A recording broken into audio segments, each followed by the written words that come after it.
Nous devons, à très court terme, reclarifier le cadre et les conditions politiques de notre intervention au Sahel. D'abord et avant tout, avec les 5 États africains, membres du G5 Sahel. J'attends d'eux qu'ils clarifient et formalisent leurs demandes à l'égard de la France et de la communauté internationale. Souhaitent-ils notre présence? Ont-ils besoin de nous? Je veux des réponses claires et assumées sur ces questions. Je ne peux ni ne veux avoir des soldats français sur quelque sol du Sahel que ce soit, alors même que l'ambiguïté persiste à l'égard de mouvements anti-français, parfois portés par des responsables politiques. La République française Macron, qui lui a fait savoir, et hier il a dit explicitement, après le sommet de l'OTAN, qu'il faut que les voix qui suscitent, portent, divulguent ce qu'il appelle le sentiment anti-français dans les pays francophones d'Afrique se taisent. Le président français demande à nos chefs d'État africains francophones de fermer nos bouches. Parce que, selon lui, nous cultivons un sentiment anti-français. Mais vous savez très bien que c'est faux.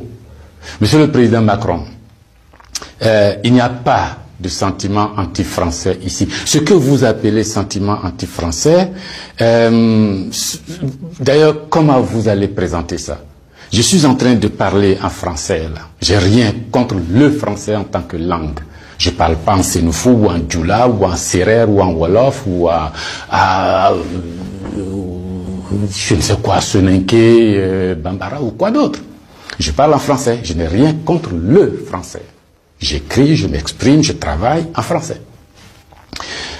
Je n'ai rien contre les Français. Nous n'avons ici, en Afrique francophone, rien contre les Français. Ils sont nombreux, ils ont des entreprises, ils créent des emplois pour nous, ils payent des impôts. Nous sommes nombreux à travailler avec eux, à travailler pour eux. Ils travaillent souvent pour nous. Nous sommes des amis, nous nous marions, nous vivons ensemble, ici comme en France, sans aucune animosité. Donc, ce n'est pas un sentiment contre les Français ou contre le Français.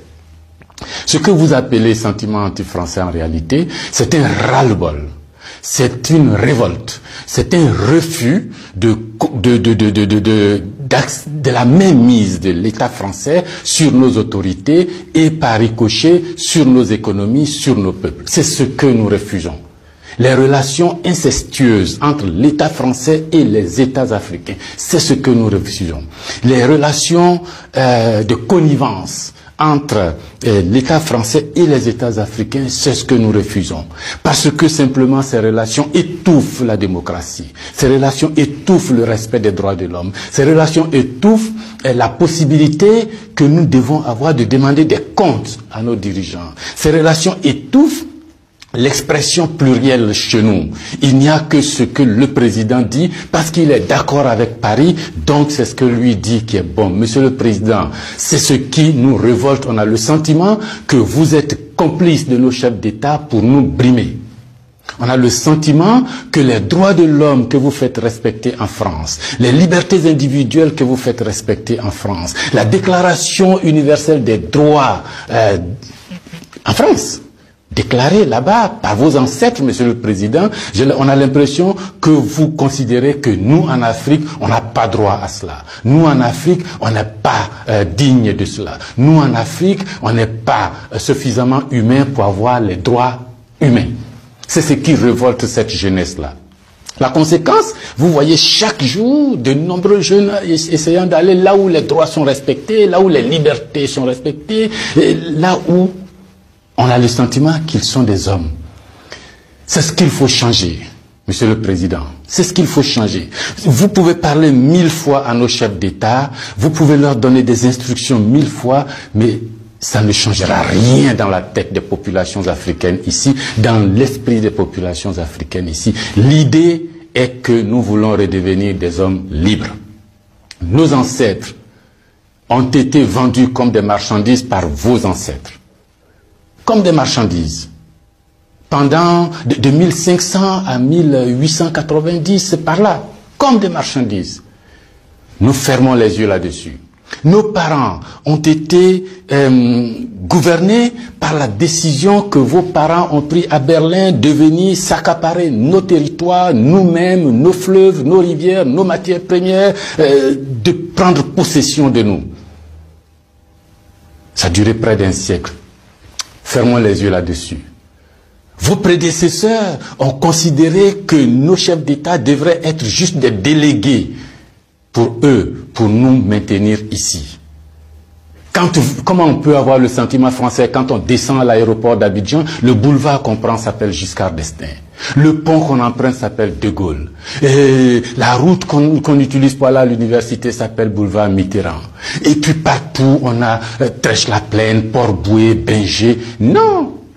Ce que la nouvelle génération veut, ce que nous voulons, c'est l'autodétermination. Que nos chefs d'État nous rendent compte ici, qu'ils ne soient pas obligés d'aller vous rendre compte pour se donner une certaine légitimité, comme Macron est d'accord avec moi, comme Chirac est d'accord avec moi, comme le chef d'État français est d'accord avec moi. Donc ici, vous allez faire ce que je dis, parce que sinon vous allez avoir des problèmes. Monsieur le Président, tant que ça durera comme ça, les gens ici auront le sentiment que l'État français est complice de leur brimade, de leur pauvreté, de leur chômage. C'est ce que nous voulons changer. C'est ce que nous voulons changer. Renvoyer Kako Noboko, renvoyer Kémy Séba, renvoyer Nathalie Yamb, contester les propos de Salif Keïta ou je ne sais qui d'autre, ça ne changera rien.